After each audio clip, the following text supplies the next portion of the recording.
Lyca production Subaskaran மற்றும் red Jain movies இணைந்து வழங்கும் உலக நாயகன் கமல்ஹாசன் நடிக்கும் பிரம்மாண்ட இயக்குனர் ஷங்கரின் இந்தியன் 2 ஜூலை 12 முதல் உங்கள் அபிமான திரையரங்குகளில். ஆனால் சமீபத்தில் இதே பிரசாத் லேப்ல தான் வைரமுத்து அவர்கள் சொன்னாங்க, தமிழில் பேரை வைங்க அப்படின்னு சொல்லியிருக்காங்க. உங்கள் இதுலேருந்து யூனிவர்சிட்டிலேருந்து வெளில வரக்கூடிய முதல் அவரே முதல்ல ஆங்கிலத்தில் பேர் வச்சுருக்காங்க. ஸோ இதை எப்படி பார்க்குறீங்க? இல்லை, நான் அதை மேடையிலே சொல்லிட்டேன்னு நான் மேடையிலே சொல்லிவிட்டேன். தமிழில் வச்சுருந்தா சிறப்பாக இருந்திருக்கும்னு. அது என்ன காரணம்னு தெரில. ஒருவேளை கதைக்கு ரொம்ப பொருத்தமாக இருந்ததுன்னா தெரியாது நமக்கு. நம்ம சமீபத்தில் லியோ படம் பார்த்துருக்கோம். அதனால் லியோ மாதிரி படங்கள் பார்த்துருக்கோம். அதனால் ஆட்டோகிராஃப் வந்திருக்கு. அந்த அடிப்படையில் இந்த கதை எதை சொல்லுதுன்னு தெரியாது. ஒருவேளை படத்துக்கு பொருத்தமாக இருந்துச்சுன்னா நம்ம ஏற்றுக்கிற வேண்டியது தான். தொடர்ந்து தமிழ்நாட்டில் சட்ட ஒழுங்கு சீர்கட்டு இருக்கு. அது இல்லாமல் பார்த்தீங்கன்னா போதை வஸ்துக்கள் நிறைய நடமான ஆரம்பிச்சிச்சு, கள்ளச்சாராயங்கள். ஸோ இது எப்படி பார்க்குறீங்க? ஏன்னா எல்லாமே வாக்கு செலுத்தி இவங்க சரியாக செய்வாங்க அப்படின்ற ஒரு மனநிலை. அந்த இதில் இப்போ பெரிய தலைவர், ஒரு கட்சியுடைய தலைவரையே கூலிப்படை வச்சு போலீஸ் ஸ்டேஷன் அருகில் இருக்கும் போதே படுகொலை நடந்திருக்கு.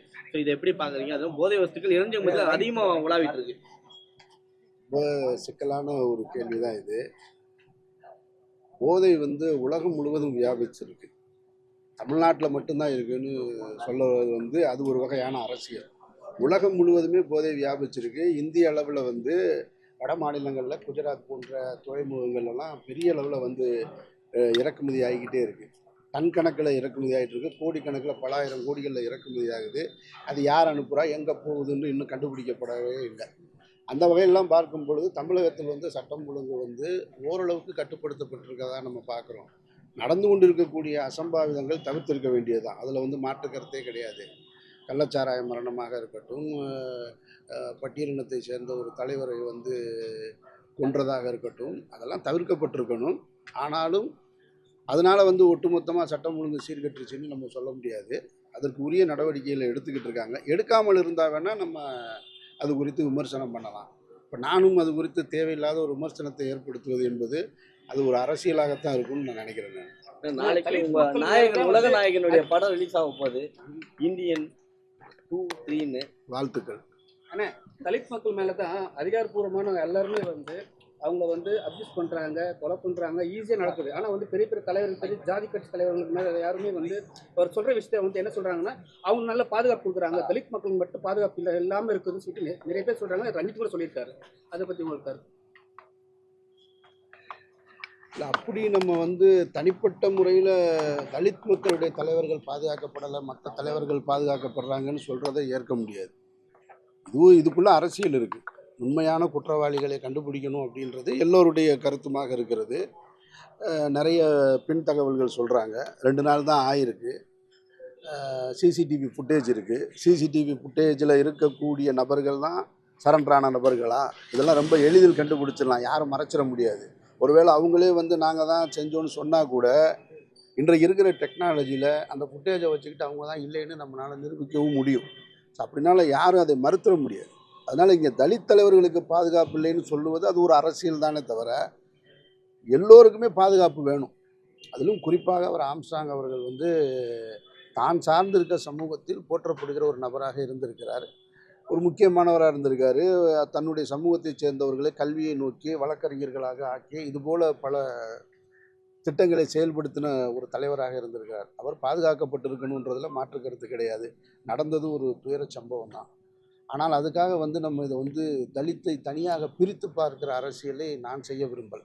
அதே மாதிரி இந்த விவகாரத்தில் சிட்டி கமிஷனரை சந்தீப் ரத்தோரை மாற்றிருக்காங்க. மாற்றிட்டு இப்போ அருண் அது ஒரு நல்ல நடவடிக்கையை தான் பார்க்க முடியும். இல்லை, அரசு காவல்துறையை மாற்றினா எப்படி அது சரி ஒரு ஆகும்? ஏன்னா கள்ளச்சாராயத்துக்கு பார்த்தீங்கன்னா அங்கே இருக்கக்கூடிய அரசு நிர்வாகிகள் காவல்துறை மட்டும் தான் மாற்றிருக்காங்க. அரசியல்வாதிகள், மாவட்ட செயலர்கள், அது கீழே கூட கிளை செயலர்கள் என்ன பண்ணிட்டு இருந்தாங்க. இங்கேயும் அதே நிலைமை தான் நீடிட்டே இருக்குது. அப்போ அதிகாரிகளை மாற்றினால் மட்டும் சரியாக இருக்கும். ஒரு அரசு அதிகாரிகளை தான் மாற்ற முடியும். தன்னுடைய கட்சி நிர்வாகிகளை மாற்றுவது, அங்கே இருக்கக்கூடிய எம்எல்ஏக்களை, மந்திரிகளை மாற்றுவது எல்லாமே மக்களிடத்தில் இருக்குது. நீங்கள் அடுத்த முறை வாக்கு செலுத்தும் பொழுது அந்த கட்சியை சேர்ந்தவர்களுக்கு வாக்கு செலுத்தாமல் இருக்க வேண்டிய பொறுப்பு மக்களுக்கு தான் இருக்குது. ஒரு அரசு அதிகாரிகளை தான் மாற்ற முடியும். ஒரு தவறு நடந்திருக்க இடத்துல அரசு நேரடியாக போய் கள்ளச்சாராயம் காய்ச்சிச்சு அப்படின்னு சொல்லுவது ஏற்க முடியாது.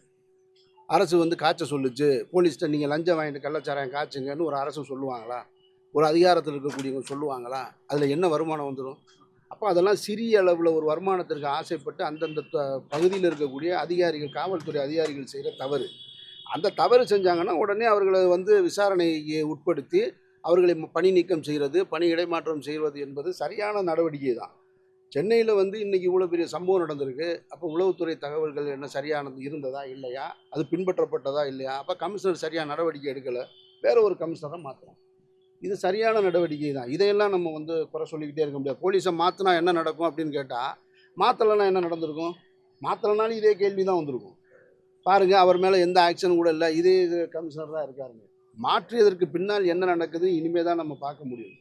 இந்த கொலை மட்டுமல்ல, தமிழகத்தில் இதை விட மோசமான ஒரு கொலை நடந்திருக்கு. ராஜீவ்காந்தி அவர்களுடைய கொல்லப்பட்டிருக்காரு. ஒரு தேசத்தின் தலைவரே வந்து வெடிகுண்டில் கொல்லப்பட்டார். அப்போது அதெல்லாம் இதுதான் முதல் கொலை கிடையாது. இது போன்ற பழனி பாபா கொல்லப்பட்டிருக்காரு. இது மாதிரி நிறைய இருக்குது. பழனி பாபாவுடைய கொலைக்கான குற்றவாளிகள் இன்னைக்கு வரைக்கும் கூட கண்டுபிடிக்கப்படல. இந்த அரசியல் காரணங்களுக்காக இந்த கொலைகள் நடந்துட்டு தான் இருக்குமே தவிர முழுவதுமாக தடுக்க முடியாதே தவிர கொஞ்சம் ப்ரிகாஷனாக இருந்திருக்கலாம்ன்றது தான் என்னுடைய கருத்தும் கூட. ஆம்ஸ்ட்ராங் வந்து அவர் இறந்துட்டாங்க. அவர் இறந்த உடனே அவங்களோட பாதிக்கப்பட்டவங்க சேர்ந்து என்ன சொன்னாங்க, எங்களுக்கு ஒரு இடம் கொடுங்க, அவர் பெரிய தலைவர்ன்ட்டு. ஆனால் வந்து அப்போ வந்து போலீஸ் வந்து அடக்குமுறை பண்ணாங்க, அவங்களை அடித்தாங்க. அதே மாதிரி தான் வந்து விக்கிரவாண்டியில் வந்து சீமானோட இது நடக்கும்போது அவங்க ஆளுகெல்லாம் போட்டு திமுக ஆளுங்க அடித்தாங்க. அது எப்படி பார்க்குறீங்க? இது வந்து எல்லாருமே இன்றைக்கி தலைவர்களாக நிறைய நிரம்பி வலிஞ்சிக்கிட்டு இருக்காங்க. அப்படி இருக்கும் பொழுது அடக்கம் செய்யப்படுறதுக்கான இடம், அவங்க கேட்கறதுக்கான உரிமை அவங்களுக்கு இருக்குது.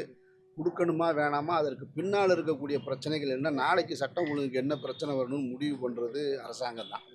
அப்போ அது அரசு தான் முடிவு பண்ணணும். அது ஏன் கொடுக்கல, அவங்க நீதிமன்றத்திட்ட சொல்லிட்டாங்க. நீதிமன்றம் நீங்கள் வந்து வேற ஒரு இடத்துல பண்ணிக்கிறேன்னு சொல்கிறாங்களே தவிர அது குடியிருப்பு பகுதியில் இந்த அடக்கத்தை செய்ய வேணான்னு அவங்க சொன்னதாக சொல்லப்படுது. இதுக்கு பின்னாடி உள்ளுக்குள்ளே என்ன அரசியல் ஒளிஞ்சிருக்குன்னு எனக்கு தெரியாது. ஆனால் மேற்சொன்ன காரணம் சரியாக இருக்குன்னா நம்ம பார்க்கும்போது ஓகே, சரியான காரணமாக இருக்கும். குடியிருப்பு பகுதிகளுக்குள்ளே ஒரு நினைவு மண்டபம் இருந்தால் நாளைக்கு அது ஒரு விழாவாக எடுக்க வரும் பொழுது ஒரு சர்ச்சையை உருவாக்கலாம். அது வேறு ஒரு நபருக்குன்னு. ஏன்னா இப்பவும் நடந்துட்டு தான் இருக்குது. ஏற்கனவே மணிமண்டபம் வச்சுக்கிட்டு இருக்கும் பொழுதும், இன்னும் நம்ம வந்து தேவர் ஜெயந்தி நடத்தும் பொழுதும், இமானுவேல் சேரனுக்கு பூஜை நடத்தும் பொழுதும் ஒவ்வொரு முறை வருஷம் நம்ம வந்து ஒரு பதட்டத்தை சந்திச்சுக்கிட்டு தான் இருக்கோம். அதன் காரணமாக சொல்லியிருக்கலான்னு நான் நினைக்கிறேனே தவிர உள்ள இருக்கிற அரசியல் எனக்கு தெரியல. ராணுவ வீரர் இறந்தாலே பெரிய அமௌண்ட். கள்ளக்குறிச்சியில் கள்ளச்சாரை முக்கிய இருந்தவங்களுக்கு 10 லட்சம் தமிழக அரசு தப்புன்னு ஒரு தரப்பு சொல்றாங்க. உங்க கருத்து என்ன? இல்லை, என் கருத்தும் அதுதான். மதுக்கடைகள் கள்ளச்சாராய மரணத்தில் வந்து உடனடியாக அவசரமாக 10 லட்சம் அறிவிக்கப்பட்டதில் எனக்கும் ஏற்பு கிடையாது. தாய் தகப்பனை இழந்த பிள்ளைகளை வந்து அரசு தன்வசப்படுத்துவது என்பது நியாயமானது. அரசு அதை பொறுப்பேற்றுக்கணும். ஒரு பெற்றோர்களை இழந்த பிள்ளைகளுடைய எதிர்காலத்தை நிர்ணயிக்க வேண்டிய பொறுப்பு அரசுக்கு இருக்குது. கடமையாகவும் நான் பார்க்குறேன் நான். அதனால் அவங்கள வந்து வளர்க்க வேண்டிய பொறுப்பு இருக்குது. அது மாதிரியான ஆட்களை எடுத்துக்கலாமே தவிர செத்தவனுக்கெல்லாம் வந்து 10 லட்சம் ரூபான்றது வந்து ஏற்புடையதில்லை. அப்புறம் உடனே போய் எல்லாரும் அரசியல் தலைவர்கள்லாம் அங்கே போய் நின்று கள்ளச்சாராயம் குடித்தவர்களை மருத்துவமனையில் பார்த்து அவர்களுக்கு வந்து ஆறுதல் சொல்வது என்பதெல்லாம் நல்ல அரசியலாக நான் பார்க்கிறேன். இந்த கள்ளக்குறிச்சி விவகாரம் தமிழகம் முழுவதும் பெரிய விவகாரத்தை நிறைய சர்ச்சை ஏற்படுச்சு. இது வந்து இந்த இப்போ இன்னைக்கு விக்கிரவாண்டி தேர்தல் நடக்குன்னா அதில் எதுவும் எதிரொலிப்பு இருக்குமா, பிரதிபலிக்குமா? அது தேர்தல் முடிவு வச்சு தான் சொல்ல முடியும். எதிரொலிக்குமா இல்லையான்றதை வந்து உறுதியாக சொல்ல முடியாது. கள்ளச்சாராயம் இங்கே நடந்ததையும் கள்ளக்குறிச்சியில் நடந்ததையும் விக்கிரவாண்டியை தொடர்படுத்தி பார்க்குற அளவுக்கு மக்கள் இல்லைன்னு நான் நினைக்கிறேன். முடிவுகள் பொறுத்து பார்ப்போம். தொடர்ந்து திமுக வந்து சீமானனை வந்து காழ்ப்புணர்ச்சிக்காக வந்து அடிக்கிறாங்க சொல்லியிருக்காங்க. அதே உலகநாயகன் மதுக்கடைகள் மூடப்பட்டா கள்ளச்சாராயங்கள் நிறைய உருவாக்கக்கூடும், கள்ளச்சந்தைகள் நிறைய வந்துடும், கல்வர்கள் நிறைய வருவார்கள் அப்படின்னு சொல்லியிருக்காரு. இப்போ மதுக்கடையை ஒழிக்கிறதுக்கு என்னதான் வழி? இது எப்போ முடியும் அதை சொல்லு. அதாவது இங்கே பாருங்க, மக்களுக்கு முதல்ல விழிப்புணர்வு. இந்த கள்ளச்சாராயத்தை காய்ச்சினது நான் சொல்கிறேன். இன்றைக்கி கள்ளச்சாராயம் காய்ச்சி இதனால் அதிமுக அரசு அதனுடைய பின்புலத்தில் தான் கள்ளச்சாராயம் காய்ச்சப்பட்டதுன்னு சொல்கிறாங்கல்ல. அந்த அத்தனை தலைவர்களுக்கும் என்னுடைய ஒரே ஒரு கேள்வி, கள்ளக்குறிச்சியில் இந்த கள்ளச்சாராயம் காய்ச்சினது நாள் தான் ஆரம்பித்தாங்களா? அதுக்கு முன்னாடி காய்ச்சி விற்றது அங்கே வேறு கட்சிக்காரங்களே இல்லையா? அங்கே வேறு கட்சியை சேர்ந்தவர்களே இல்லையா? அவர்களுடைய உறுப்பினர்கள் இல்லையா? அவர்களுடைய குடும்ப உறவுகள் இல்லையா? அவங்க யாருமே பார்க்கலையா? 3 வருஷமா தான் அதிகமாக இருக்கிறாங்கன்னு சொல்கிறாங்க. எல்லோருக்குமே எல்லாமே பார்த்துக்கிட்டு இருக்காங்க. ஒரு சம்பவம் நிகழ்ந்த உடனே அதை வச்சு கொஞ்ச நாளைக்கு ஒரு அரசியல் பண்ணுறாங்களே தவிர தடுக்கணும்னு நினச்சிருந்தா எல்லாரும் சேர்ந்து தான் தடுத்துருக்கணும். இது அரசு மட்டும்தான் தடுக்கும். அரசு வந்து நேரடியாக தடுக்கும், நம்ம வேடிக்கை பார்த்துக்கிட்டே இருக்க முடியாது. அப்போ மற்ற கட்சிக்காரர்களுக்கும் எதிர்கட்சியாக இருக்கிறவர்களுக்கும் மற்ற கிளை கட்சிகளாக இருக்கிறவர்களுக்கும் அந்த பொறுப்பு இருக்கிறதா நான் நினைக்கிறேன். நான் அவர்கள் நினச்சிருந்தா ஏறி அடித்து உடச்சிருக்கலாமே. கள்ளச்சாராயம் காய்ச்சறவனை ஏறி எந்த தொண்டர்கள் இல்லாமல் இருக்காங்களா வேற கட்சிக்காரங்கள்ட்ட? அதிமுக முன்னாள் அமைச்சர் திண்டுக்கல் சீனிவாசன் கூட அங்கே கள்ளச்சாராயம் காய்ச்சப்படுகிறது அப்படிங்கிறது வந்து சமீபத்தில் பேசுகிற பேச்சுகளோடு சொல்லியிருக்காங்க. ஏங்க படுகிறதுன்னு சொல்கிறீங்க நீங்கள்? உங்ககிட்ட தொண்டர்கள் இருக்காங்கல்ல, மக்களை திரட்டிட்டு போய் மற்றதுக்கெல்லாம் போராட்டம் நடத்துறீங்கல்ல. அந்த கள்ளச்சாராயம் காய்ச்சற இடத்துல ஒரு போராட்டத்தை இதுக்கு முன்னாடியே நீங்கள் நடத்தியிருக்கலாம்ல. கள்ளச்சாராயம் காய்ச்சறவனை அடித்து பிடிச்சி போலீஸில் ஒப்படைச்சிருக்கலாம்ல, ஏன் செய்யலை?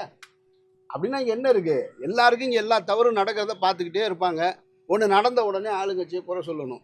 இது இந்த கட்சி இல்லை, எந்த கட்சி இருந்தாலும் குறை சொல்லிக்கிட்டே தான் இருப்பாங்க. நாம் விரும்பிய நம்ம நேசிக்கக்கூடிய தலைவர் வந்தால் கூட இந்த குறை வந்துக்கிட்டே தான் இருக்கும். இது எல்லோருக்கும் பங்கு இருக்குது. இந்த சமூகத்தை சரி செய்வதில் எல்லோருக்கும் பங்கு இருக்குது. ஒருத்தர் கையில் அதிகாரத்தை கொடுத்துருக்கோன்றக்காக அவர் மட்டும்தான் செய்யணும்னு உட்காந்து காத்திருக்கிறது ஏற்புடையதில்லை. சார், சினிமா கேள்விக்கு வரோம். பாலா சாரோட வணங்கான் ட்ரெய்லர் பார்த்தீங்களா? நிறைய விமர்சனங்கள் வருது, பழைய படங்களுடைய சாயல் இருக்கு. பாலா அவர்களுடைய படங்கள் எல்லா படங்களும் விமர்சனங்களை தாண்டி தான் வந்திருக்கு. ஆனாலும் ஒரு எதிர்பார்ப்பு இருக்கும். எனக்கும் அந்த எதிர்பார்ப்பு இருக்கு. மாயவலை எந்த அளவுக்கு இருக்கு? எப்போ ரிலீஸுக்கு? மாயவலை விரைவில் ரிலீஸுக்கு அதற்கான வேலையில் இருக்கேன். விரைவில் ரிலீஸில் உங்களை எல்லாரையும் சந்திக்கிறேன். நன்றி.